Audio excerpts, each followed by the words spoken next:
There's no such thing as a free lunch, and it's pretty clear that Spain is going to have to meet certain conditions and possibly in this case give over autonomy and control over its banks to tap into this €100 billion fund that we're seeing coming from the European zone.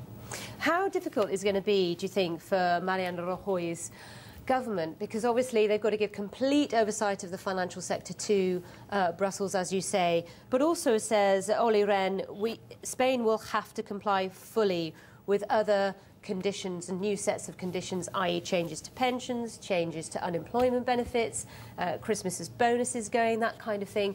Politically very difficult. It's going to be difficult. It's going to be a hard sell politically, domestically, in terms of the government's record locally. But I think the offset of that is that the government's been giving more time to meet some of its budget deficit conditions. And unlike previous bailout packages, the austerity measures are a lot more phased and gradual.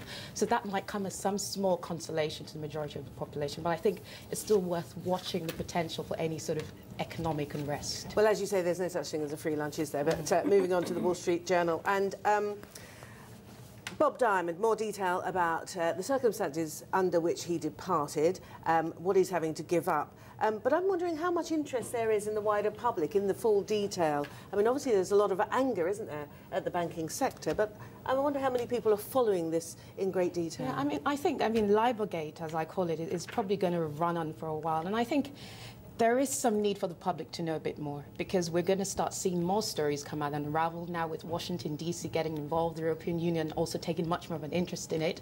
And for those who are very much angered at any potential scandal here, the fact that he's getting $2 million in severance packages may appear to be a reward, even though we know he's forgone his $20 million bonus. It's a heck of a lot of money, isn't it? It sure is. But in terms of the wider effects of this, I mean, obviously we're waiting to hear what the ramifications will be in the UK. But are you concerned about the fact that this, other banks are being investigated? We have yet to hear the full story by any means. Certainly, and I think, talking about the wider effect, we might even see a new era of banking sector regulation. We've seen a lot of that over the last few years, and I'm sure over the next few days and weeks, more banks, including some of the American ones, will get involved in this particular scandal. And it seems very much as though the issue of corporate governance is going to come to the fore again, isn't it? It's going to be one of the themes that we're going to be looking at. It certainly will, and let's see how London and Brussels deal with the issue going forward. Now, to give us your take on what's going on in Norway, a very interesting story where, strikes were literally going to happen on Tuesday morning where oil would be stopped, but then a deal was cut in the middle of the night to prevent that from going on. But it's not over by any means yet, is it, this dispute? Tell us what's happening. Not at all. I mean, this dispute centres around Norwegian oil workers wanting to reduce the retirement age to 62. And it's not the first time the government and the unions have been locked in this, but the government almost left it right till the last minute, and this has obviously riled global oil markets. But now global oil prices have eased with this intervention. Now the government has accepted a mandatory arbitration on this issue.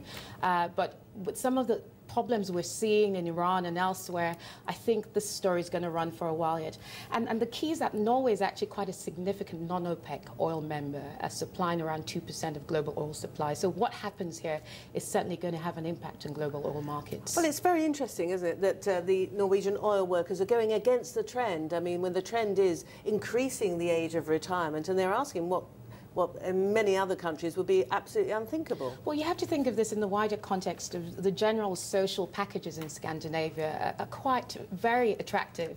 And I think this is the context of the sense of benefits that should go to a country that is a significant oil producer globally. Now, let's have a look at what's going on the political scene in the UK. Obviously, this very difficult decision about reforming the House of Lords that has been overhanging politics in this country for years and years and years. Like 100 years? Yeah, for forever, it would seem. And it just goes to show it's that issue that probably won't get resolved for some time. It won't. And you know, I see this as this plans to democratise the House of Lords, so to speak. It's probably going to be one of the biggest tests for the coalition. It's always been an uneasy and sometimes unhappy marriage between the Lib Dems and the Tories. And it's likely that this will now be put to rest for now. But the rebellion is quite significant from this Tory backbenchers, and Cameron is going to have to do a lot of groundwork to get some of his guys on side. How do you, I mean, I'm asking you out of the blue, I know, but how do you think other countries view us here in Britain with this rather arcane institution as part of our parliamentary system, our two houses. Is it an anachronism, or how do people view us? I think they view this in the context of the very, what I would say, the Britishness of the House of Lords, when you take it also alongside the monarchy.